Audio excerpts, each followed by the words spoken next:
नमस्कार, मी रुशाली यादव सारंग आणि माझ्यासोबत आहे माझी सहकारी. नमस्कार, मी प्रज्ञा. आणि आजच्या निकालामध्ये सगळ्यांना न्याय मिळेल असं एकीकडे नार्वेकरांनी म्हटलेलं आहे. आताची मोठी बातमी समोर येते. संविधानाच्या चौकटीमध्ये निकाल दिला जाणार असं राहुल नार्वेकर यांनी म्हटलेलं आहे. तर निकाल देत असताना कायद्याचं पालनही केलं जाणार असं राहुल नार्वेकर यांनी पत्रकारांशी बोलताना सांगितलंय.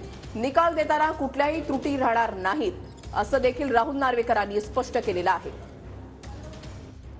आज दिला जाईल आणि हा निकाल निश्चितपणे कायद्याला धरून असेल. संविधानातल्या ज्या तरतुदी आहेत त्या सगळ्यांना पालन करून सर्वोच्च न्यायालयाने जे आदेशात प्रिन्सिपल सेट केले आहेत त्याच्या आधारावरतीच हा निर्णय असेल आणि या निर्णयातनं सगळ्यांना न्याय मिळेल. सर थोड़ा सा हिंदी में सर सर ऐतिहासिक निर्णय बोलना होता है. ऐतिहासिक निर्णय असेल का? ऐतिहासिक निर्णय असेल का? सबकी निगाह बनी सर. ऐतिहासिक निर्णय असेल डिसिजन पे लेके निर्णयातनं 10th शेड्यूल मध्ये ज्या बाबींचं इंटरप्रिटेशन आतापर्यंत झालं नव्हतं त्यातून निश्चितपणे हा अत्यंत मूलभूत आणि अत्यंत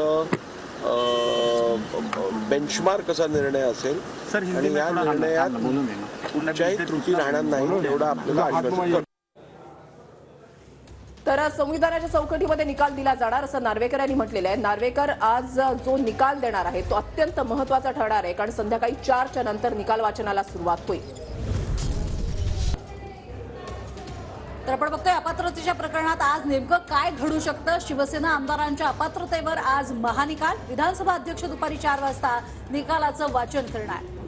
शिंदे गटाचे 16 आमदार अपात्र होणार की ठाकरे गटाचे 14 आमदार अपात्र होणार आजच्या निकालातून स्पष्ट होणार आहे.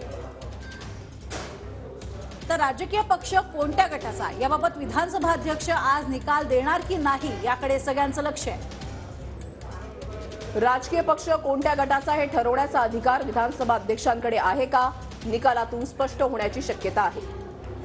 तर विधानसभा अध्यक्ष निकाल देणार की कोर्टाकडे प्रकरण जाणार याकडेही संपूर्ण देशाचं लक्ष लागलंय. शिवसेना आमदारांच्या पात्रतेवर आज महानिकाल येणार आहे. आमदार अपात्रता निकालाचे परिणाम काय असतील तर पक्षांतर बंदी कायद्याची स्पष्टता आणि नेमकी व्याख्या निकालानंतर स्पष्ट होईल. तर सुप्रीम कोर्टाच्या या प्रकरणातील मर्यादा देखील आज स्पष्ट होतील. अशा प्रकरणांमधील अध्यक्षांची कार्यकक्षा आणि अधिकार हे स्पष्ट होतील.